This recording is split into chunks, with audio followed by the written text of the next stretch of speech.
Bonjour à tous et bienvenue sur le podcast Cardano français. J'espère que vous allez bien et que votre semaine se termine en beauté. Et quelle semaine nous avons eu avec beaucoup de ups and downs et ups and downs.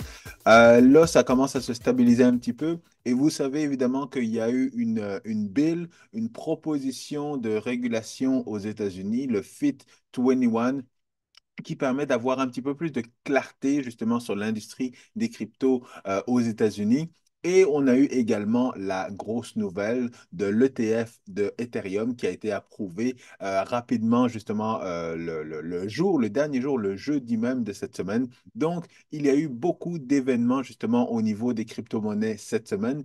Et pourtant, le marché est encore justement en réflexion, à pas savoir est-ce qu'on monte directement ou est-ce qu'on se stabilise encore un peu. Et c'est ce dont on va discuter justement dans cette vidéo. Alors, si vous aimez toujours le contenu de mes podcasts, n'oubliez pas de smasher bien fort le bouton like, abonnez-vous à la chaîne YouTube et partagez évidemment cet épisode avec le plus de monde possible. Alors, vous le voyez rapidement, pas grand-chose au niveau du marché, mais au niveau de Cardano, ce qu'on peut voir, c'est que on est encore une fois dans cette situation d'accumulation. Pas encore de vrai breakout, mais évidemment, il n'y aura pas de breakout au niveau de Cardano avant qu'il y en ait un au niveau de Bitcoin. Et la simple chose que je veux dire par rapport au chart de Bitcoin, s'il peut s'afficher sur mon écran, c'est que je ne sais pas pourquoi, justement, j'étais pas nécessairement inquiet, mais il n'y avait pas beaucoup de choses qui se passaient au niveau de Bitcoin dans les dernières semaines. Mais je pense que je voulais mentionner dans ma dernière vidéo, dans le fond, que, il y a toujours un cup and handle qui se forme au niveau de Bitcoin et au niveau des altcoins également. Donc, c'est évidemment ce qui se passe. On a eu justement la période de bear market avec justement le rallye depuis 2023. Mais après ça, arrivé à l'ancien all-time high, eh bien, on a eu justement une petite correction qui était prévue quand même avec le halvening. Et là maintenant, justement, cette correction qui est notre handle. Et là, on va pouvoir repartir de plus haut, de plus belle, avec justement encore une fois, ce nouvel ingrédient qui est arrivé justement dans ce nouveau bull run qui était l'approbation de l'ETF de Ethereum. Et là, justement, les prochains ingrédients qui vont arriver, ça va être justement au niveau des taux d'intérêt aux États-Unis, donc la baisse des taux d'intérêt. Et la prochaine élection américaine qui va être une élection crypto, comme vous le savez, la semaine dernière, il y a eu justement voyons, Donald Trump qui a fait une intervention disant que lui était pro-crypto et ça a créé une réaction en chaîne au niveau des démocrates qui ont justement été soudainement aussi pro-crypto et avec justement cette proposition de régulation qui est arrivée aux États-Unis. Donc, tout ça qui fait en sorte que justement la prochaine élection va être le prochain, ben pas le prochain, mais un des ingrédients justement qui va faire exploser ce bull run parce que comme je le dis depuis un certain temps, ce bull run est un bull run justement où il va y avoir beaucoup de FOMO au niveau des institutions, exactement le même genre de bull run qu'on a eu justement en 2016, 2017, 2018 où il y a eu une FOMO, donc beaucoup une adoption finalement de la technologie et du prix des bitcoins par les retail investors. Donc, le premier bull run était un bull run de crypto OG, de Bitcoin OG. Ensuite, on a eu justement les retail investors qui sont arrivés en masse en 2017. 2021, c'était les institutions qui étaient les OG institutions, les MicroStrategy, voyons, Tesla et puis SpaceX avec Elon Musk. Et puis là maintenant, justement, on a les institutions qui embarquent avec les ETF. Donc, on a encore une fois ce cataclysme qui va se passer, non pas avec des retail, mais avec des gros investisseurs, des financial investors. Et là, ça va encore une fois faire un méga cataclysme, un gros bull run. Donc, c'est pour ça qu'on vit justement des hauts sommets pour Bitcoin. Mais encore une fois, il faut être prudent et il faut être patient. Il va falloir être patient pour ça. Mais le plus important, c'est justement ce qui s'est passé justement avec la proposition de loi, une proposition de loi qui a beaucoup d'impact, qui va avoir beaucoup d'impact justement au niveau de l'industrie des cryptos, mais qui est très important dans la situation de Cardano, surtout parce que les points qui ont été ciblés justement dans cette proposition sont des points qui sont discutés depuis énormément long, depuis beaucoup de temps par Charles Hoskinson. Et justement, on voit que beaucoup de crypto-monnaies, et là on va parler d'Ethereum, mais évidemment Solana, qui est le prochain Ethereum, risque d'être impacté aussi. Beaucoup de cryptos commencent à être craintifs et à se demander si est-ce que c'est vraiment est-ce que notre crypto, est-ce que notre blockchain crypto est une sécurité ou une commodité? Maintenant, évidemment, on sait que Ethereum, l'actif est une commodité parce que justement, elle a été approuvée par, l'ETF a été approuvé par la SEC, mais certains produits et certains services peuvent quand même être des sécurités, même si l'actif est une commodité. Alors évidemment, au niveau d'Ethereum, eh bien, on parle du staking parce qu'on sait que justement, ceux qui vont offrir justement des ETF d'Ethereum ont retiré la partie staking. Donc, on sait qu'il n'y a pas encore de clarté au niveau de ce service, à savoir si c'est une sécurité ou si c'est une commodité. Et donc, de ce côté-là, ben, faut savoir si c'est la SEC qui va s'occuper de gérer le staking d'Ethereum ou est-ce que ça va être le CFTC qui va s'occuper de gérer cette partie-là, ce service-là?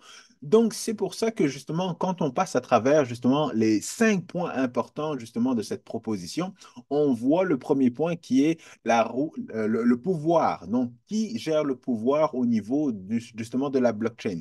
Et ce qu'on dit, c'est qu'il n'y a pas une personne qui doit être capable de changer le code. Et ça, évidemment, c'est très important. Et c'est pour ça qu'au niveau de Cardano, vous le savez, eh bien, il y a différentes contributeurs. Donc, au départ, il y avait la fondation, il y avait IOH il y avait Emergo, puis là, on commence à avoir des organismes comme Intersect et comme l'autre organisme dont j'ai oublié le nom, mais des MBO, des Member-Based Organizations, qui s'occupent justement de contribuer et décider au niveau de la gouvernance pour Cardano. Donc, ça a été réglé et ça, justement, c'est quelque chose que le projet Cardano a vu venir depuis très, très longtemps. Donc, la première règle est une règle très importante qui est déjà suivie dans l'écosystème de Cardano, mais pas nécessairement par les autres écosystèmes, notamment Solana. Donc, ce qu'on dit évidemment, c'est qu'il n'y a pas une personne ou une entité qui doit être capable d'empêcher justement des participants à pouvoir utiliser la blockchain, à pouvoir utiliser la crypto-monnaie. Donc, on n'est pas au niveau de la centralisation, mais on est au niveau du censorship. Donc, ne pas être en mesure de censurer justement des acteurs qui voudraient utiliser justement la blockchain. Et évidemment, Cardano n'est pas ce genre de blockchain-là. C'est une blockchain où tout le monde peut participer, tout le monde a le même niveau, la même chance d'utiliser et de profiter justement des gains de la crypto. Et c'est justement un des sujets de base, des éléments fondamentaux de la blockchain et des crypto-monnaies.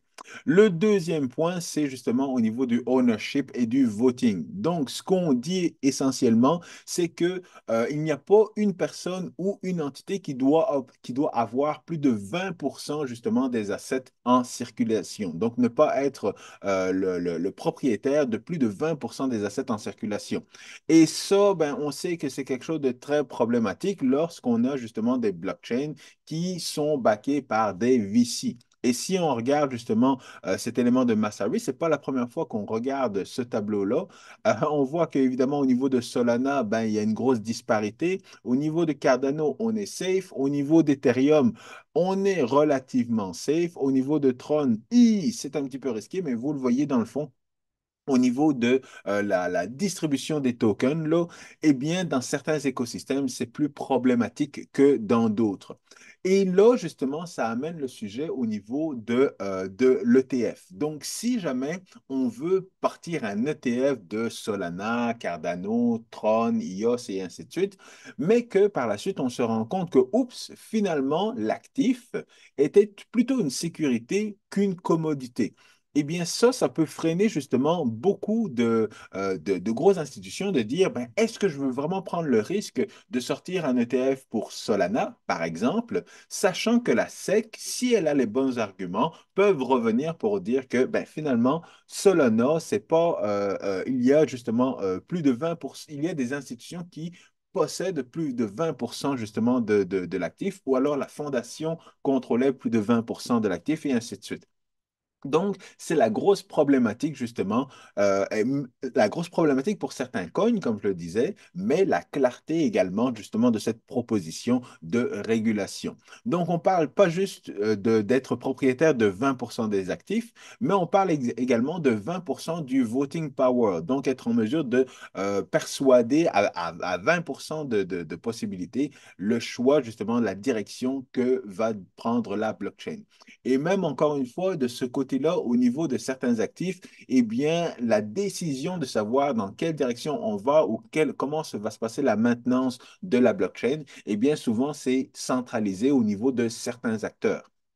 Donc, encore une fois, quand ils disent qu'il n'y a pas une personne, on ne veut pas dire que c'est une personne qui décide. Mais si on est capable de cibler une personne ou une entité qui possède plus de 20% des actifs ou 20% du voting power, eh bien ça peut être problématique également pour cette blockchain-là. Encore une fois, au niveau de Cardano, avec la gouvernance, et c'est ça qui est très avantageux, avec la gouvernance qui s'en vient et qui a déjà été programmée depuis plusieurs années au niveau de Cardano, eh bien, ce problème de voting et de gouvernance ne se pose pas. Alors, comme il le dit, comme Jasper le dit là, justement, ce point-là est un point où il faut justement abandonner le pouvoir. C'est ce que Charles Hoskinson a toujours dit que lui, il a voulu partir le projet Cardano, être le fondateur du projet Cardano, mais à un moment donné, il veut justement décentraliser la décision. C'est pour ça que la gouvernance, il l'a toujours dit, c'est la chose la plus importante d'une blockchain décentralisée ou d'un projet blockchain qui veut être une blockchain publique. Eh bien, c'est la gouvernance. Et la gouvernance, c'est justement de abandonner le pouvoir, la puissance, le power, pour ne pas que ce soit centralisé. Donc, ça, c'est également très, très important. Le troisième point, c'est au niveau du changement au niveau du code. Donc, la mise à jour au niveau du code. Eh bien, encore une fois, évidemment, il ne doit pas y avoir une seule entité ou une seule personne qui s'occupe de changer ce code-là. Ça doit être décentralisé. Et encore une fois, justement, avec tous ces organismes-là qui vont proposer justement des mises à jour et qui vont les effectuer selon le financement qu'ils vont recevoir. Eh bien, ce côté-là n'est pas un problème au niveau de Cardano. C'est un petit peu plus un problème dans certains autres écosystèmes, surtout lorsque la blockchain s'arrête, puis repart, s'arrête et repart. Donc, s'il y a du code qui doit être changé ou s'il y a quelqu'un qui doit justement pomper un petit peu pour faire repartir la blockchain, eh bien, ça peut rentrer en problématique avec ce point-là. Le troisième point, on en a parlé. Le quatrième point, pas de marketing pour investir. Et ça, c'est quelque chose d'assez évident, là. Donc, même lorsqu'il va y avoir la gouvernance avec le financement de certaines choses, là, il va falloir faire attention justement à ce point-là. Mais dans le fond, si la gouvernance ou s'il y a un vote pour financer un petit peu d'argent de la trésorerie pour le marketing de la blockchain, à ce moment-là, je ne pense pas qu'il y ait de problème là-dessus. Parce qu'encore une fois, si c'est fait de manière décentralisée et que la communauté décide justement d'alloquer un certain montant d'argent pour pouvoir faire le marketing de la blockchain via des interviews, via des spots publicitaires ou via des partnerships, à ce moment-là, ben, il ne devrait pas y avoir de problématique parce qu'encore une fois, c'est la communauté qui aura décidé de ça. Le cinquième et dernier point, c'est les règles d'inflation. Alors, au niveau de Cardano, ce qu'il y a de super, c'est que Cardano, encore une fois, est une blockchain dont l'inflation vient justement de la validation des blocs au niveau du protocole POS. Donc, ça, c'est très bien parce qu'il n'y a pas justement de airdrop qui vont arriver ou la distribution initiale a été quand même assez fair. Et par la suite, dans le fond, l'échéance, la façon dont les coins arrivent sur le marché, encore une fois, a été la même depuis le lancement de Shelly et ça n'a jamais changé. Donc, c'est ça qui est très, très bien. Malheureusement, pour certaines autres blockchains, le fait qu'il justement il y ait eu des airdrops ou qu'il y ait eu des VC qui ont reçu des tokens et qui les ont gardés pendant un certain nombre de temps et qu'après ça, justement, ils devaient liquider ces tokens sur le marché-là, eh bien, ça peut changer un petit peu l'inflation justement au niveau de la blockchain.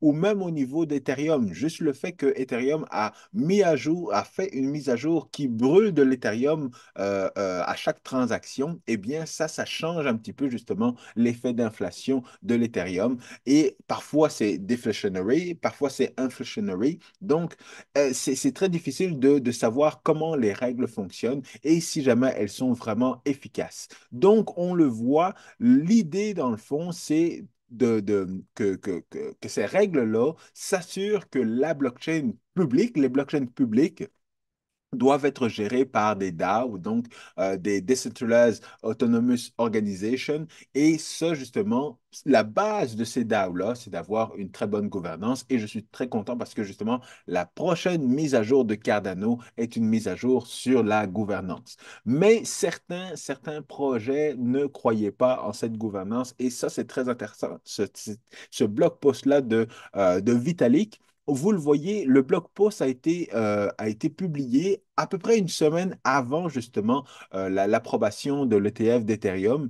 Et c'est drôle parce que une semaine avant, eh bien, les gens étaient très pessimistes par rapport à la possibilité d'avoir un ETF d'Ethereum. On voyait les Bloomberg analystes qui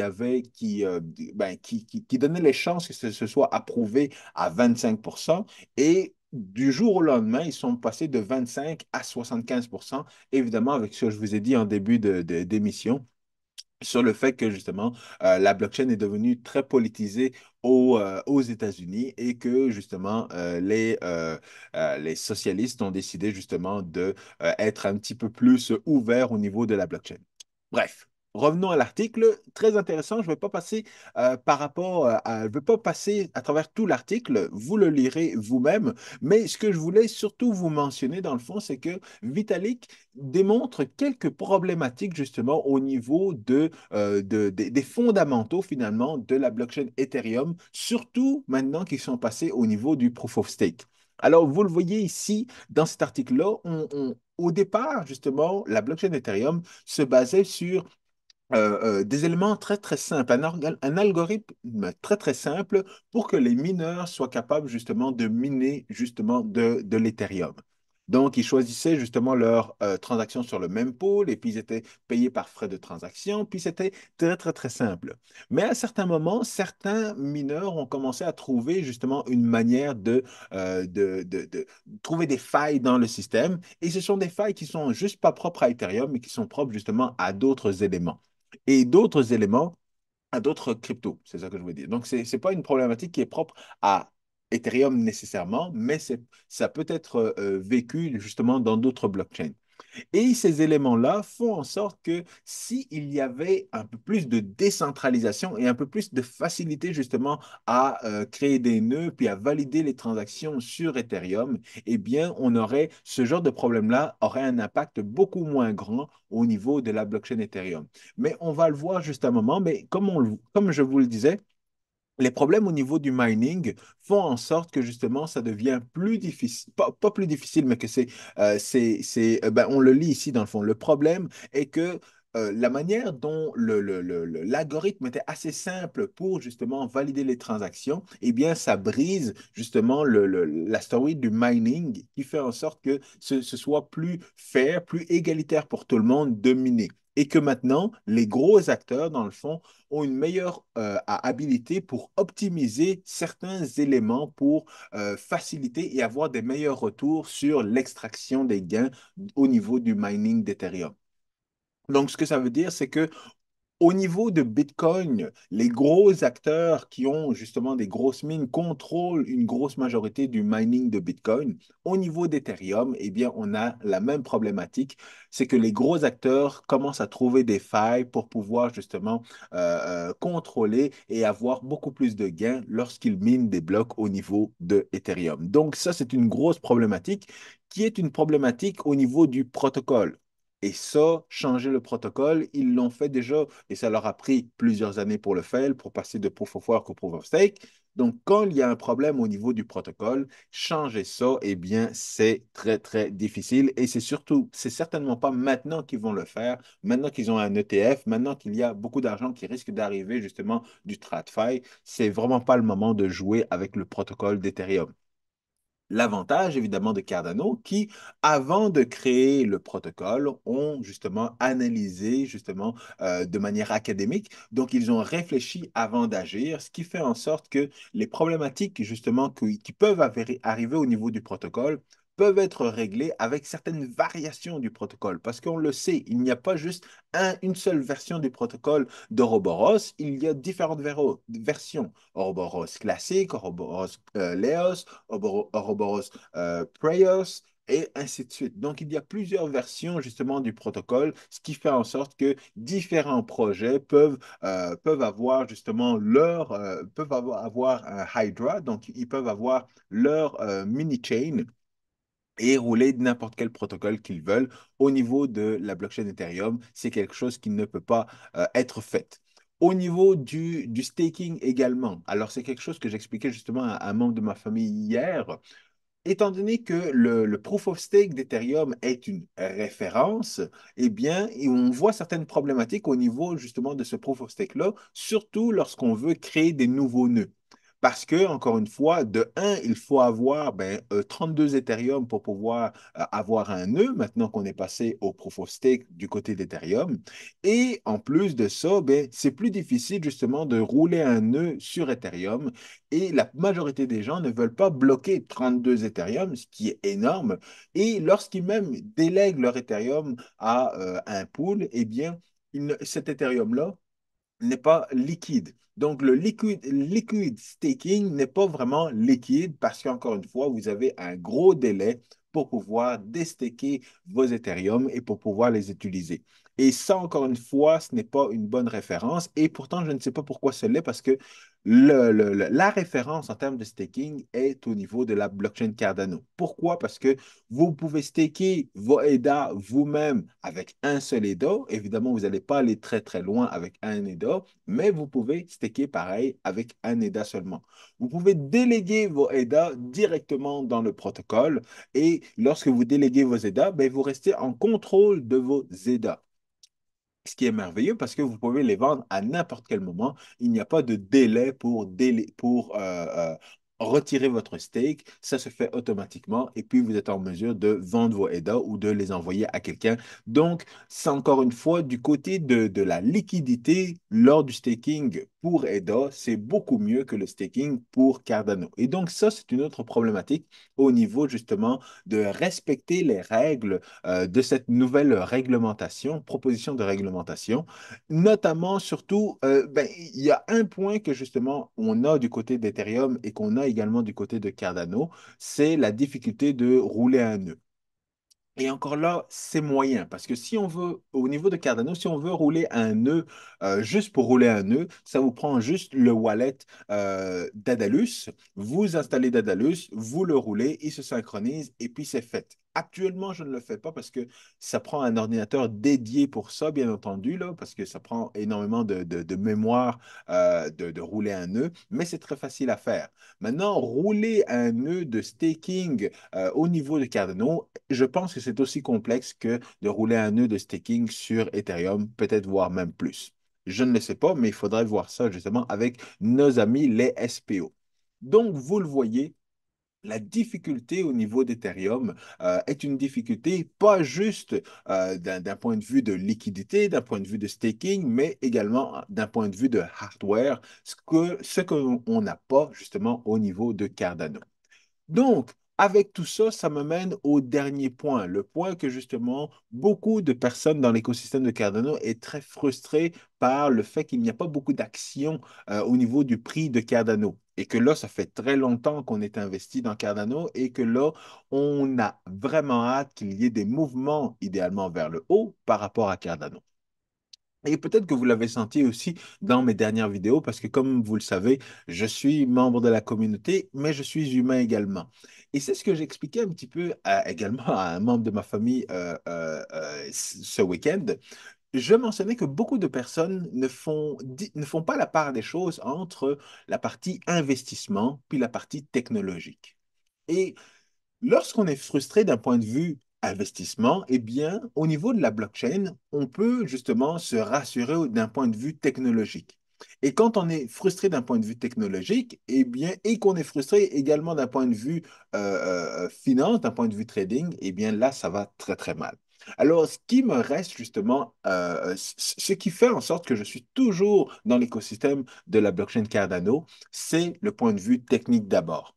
Si la technologie était nulle à chier, et que on avait cette performance de prix, eh bien, c'est sûr que je serais parti de l'écosystème parce que je voudrais rien savoir justement d'un écosystème où la technologie est nulle et le prix ne monte pas. Il y a beaucoup d'autres écosystèmes pour lesquels la technologie est nulle, mais le prix monte. Et c'est pour ça que les gens restent dans ces écosystèmes-là. Et je vous donne un très, très bon exemple. Donc hier, le membre de ma famille me dit, ben moi, j'aime cette crypto-là parce qu'avec cette crypto-là, j'ai fait 200% en quelques jours. Je disais, bon, OK. Sauf que cette crypto-là, si tu la compares à d'autres cryptos, tu aurais pu faire 200% également ou tu aurais pu même faire beaucoup plus avec d'autres cryptos. Donc, tu ne dois pas faire un lien entre le fait que tu aimes cette crypto-là et les gains que tu as faits parce que ce sont deux choses différentes. Tu pourras avoir une crypto qui a une bonne narrative, mais une technologie à chier et la narrative va faire en sorte que le prix de la crypto va augmenter. Mais si tu as une technologie qui est très très bonne, mais qui n'a pas encore la narrative, qui n'a pas encore justement le mouvement de Bitcoin et le mouvement du bull run qui la pousse vers le haut et tout ça, à ce moment-là, ben, tu es mieux d'aller dans cette crypto-là, sachant étudier la crypto, s'assurer que l'équipe fait en sorte de s'aligner justement avec la macro et ainsi de suite, pour que quand cette crypto-là va monter, eh bien, avoir la technologie, avoir le vent au poupe, puis avoir justement le bull run dans le dos, eh bien ça va faire en sorte que tu vas avoir des gains beaucoup plus élevés que justement si jamais tu as tradé justement une crypto et tu as eu des bons gains et c'est pour ça que tu aimes cette crypto-là. Donc, c'est pour ça qu'il est super, toujours important, justement, de bien faire la différence entre la partie trading, la partie investissement et la partie technologie. Idéalement, c'est que les deux soient très, très bons, que le trading soit très, très bon et que la technologie soit très, très bonne également. C'est ce qu'on voit de manière générale avec Bitcoin. La technologie est bonne, la technologie est sécuritaire, la technologie est vraiment, ça a été, dans le fond, cette crypto-là est le père de toutes les cryptos. Et lorsque justement on voit la partie trading, on voit justement qu'avec le halvening, avec l'arrivée de tous les investisseurs, le ETF et ainsi de suite, avec bientôt les taux d'intérêt qui vont baisser et avec justement la prochaine élection, eh bien là, le trading va être matché à la technologie et c'est ce qui va faire en sorte que le prix de Bitcoin va skyrocket, va aller beaucoup plus haut, justement, il va atteindre de nouveaux all-time high. Donc, au niveau de Cardano, ce qui va être très important, encore une fois, c'est de s'assurer que la technologie continue d'être bonne. Et ça, on le sait, notamment avec la gouvernance qui va arriver. Maintenant, on veut juste s'assurer que le prix de Cardano va suivre les autres cryptos et va même outperformer justement Bitcoin, Bitcoin, Ethereum et ainsi de suite. Et pourquoi est-ce que ça va arriver? Encore une fois, là, on voit le tweet de Eda Well qui mentionne que d'un point de vue macro, Cardano est une des meilleures blockchains qui sont dans les blue chips, dans le fond. Pourquoi? Parce que au niveau de les politiques monétaires de Cardano, on voit que Cardano est toujours à 45 milliards et que ce cap-là n'a jamais été changé, tout comme Bitcoin n'a jamais été changé. Donc ça, c'est évidemment très important. Il n'y a pas eu de modification comme dans Ethereum et dans d'autres blockchains. Ça a toujours été vrai et c'est ce qui va faire en sorte que justement l'inflation, qui est une inflation naturelle, fait en sorte qu'on va avoir justement une constance qui va aller vers le haut. La gouvernance, évidemment, j'en ai parlé, et cette gouvernance-là, c'est justement ce qui fit exactement avec cette nouvelle proposition, Fit 21. Et ce qu'il y a de très, très bon aussi, et je commence à vous le mentionner, c'est le fait que justement, pour cette nouvelle mise à jour de la gouvernance, eh bien, on risque d'avoir quelque chose de différent par rapport aux autres mises à jour. On se rappelle, avec Shelly, le prix de Bitcoin, le prix de Cardano a fait hop et puis ça a craché. Avec Google, ça a fait hop et ça a craché. Mais avec la gouvernance, étant donné que la gouvernance est moins sexy et que les gens ne comprennent pas exactement ce que c'est la gouvernance, je pense que le prix de ADA va monter un petit peu, cracher et après ça avoir un retour parabolique. Alors, peut-être que je me trompe, mais personnellement, je suis persuadé que justement, cette mise à jour, qui est une mise à jour beaucoup plus importante finalement d'un point de vue long terme, d'un point de vue macro, d'un point de vue trading, c'est une mise à jour qui est beaucoup plus importante que les mises à jour précédentes. Seulement, étant donné que les communautés crypto ne sont pas des communautés connaissante justement de la technologie, très connaissance au niveau du trading et de l'investissement, elle risque de mal juger justement cette nouvelle mise à jour, qui est une mise à jour, encore une fois, comme je le dis, qui n'est pas très sexy. La gouvernance, tout le monde s'en fout, personne ne comprend exactement ce que c'est, mais l'impact va, selon moi, avoir un impact parabolique sur la blockchain Cardano.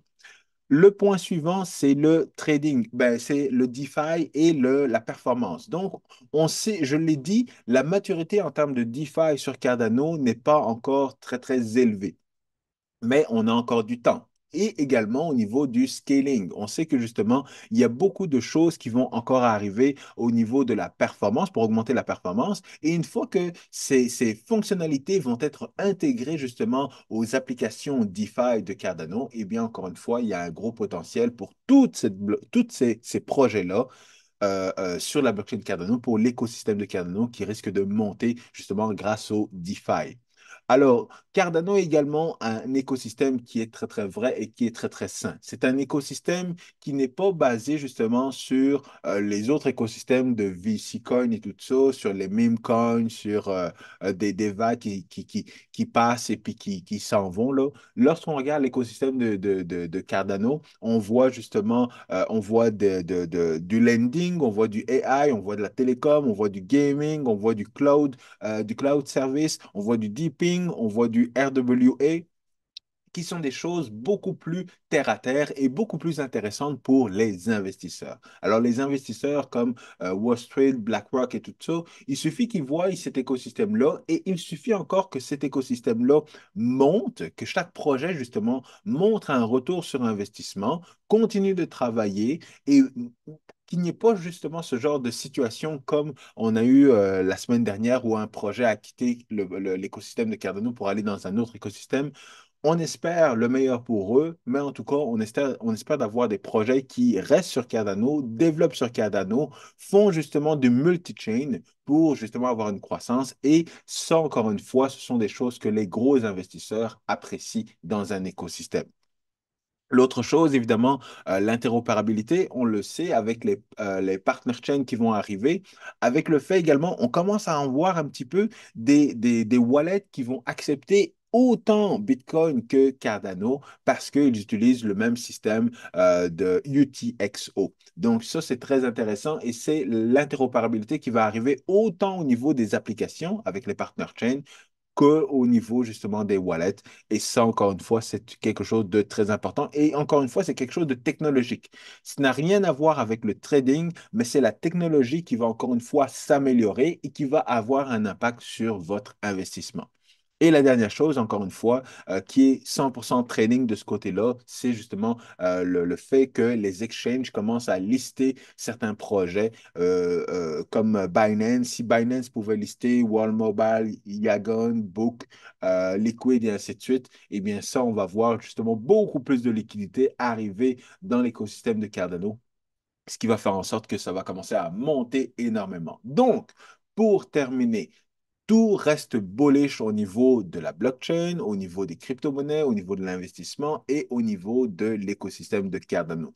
Tout reste bullish. Pourquoi? Parce que, comme je vous le disais, il y a plusieurs éléments dans la recette. Dans une recette pour faire un beau gâteau, pour faire des bons cookies et tout ça, il y a plusieurs étapes. Et là, on arrive proche de la fin des différentes étapes.